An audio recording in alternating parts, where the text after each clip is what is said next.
case briefs, and so much more. LSData's got what you're looking for. In 2002, the United States Court of Appeals for the Seventh Circuit heard a case between Marseilles Hydropower, LLC, and Marseille Land and Water Company. The dispute centered around a contract for the use of a canal to power a hydroelectric plant, which required the canal company to maintain the canal's infrastructure. When the power company sought to restart the plant, it found the canal wall in disrepair and demanded repairs from the canal company. The latter refused, leading to a lawsuit filed by the power company.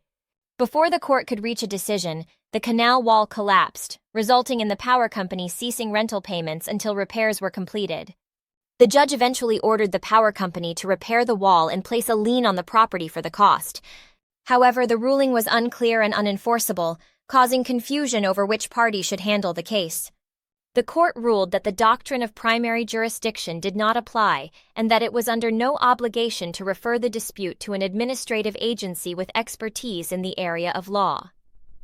The court decided to reverse and remand the decision, instructing another judge to clarify the order concerning the canal wall repair.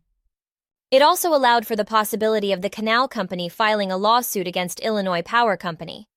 Throughout the process, the involved lawyers faced potential sanctions for violating various rules in their briefs. The court highlighted the importance of procedural rulings, which were reviewed for abuse of discretion, and substantive rulings, which were reviewed for clear error. Findings of fact were also reviewed for clear error, while rulings of law were subject to plenary review. Case briefs, and so much more. LSData's got what you're looking for. Visit lsc.law, elevate your mind.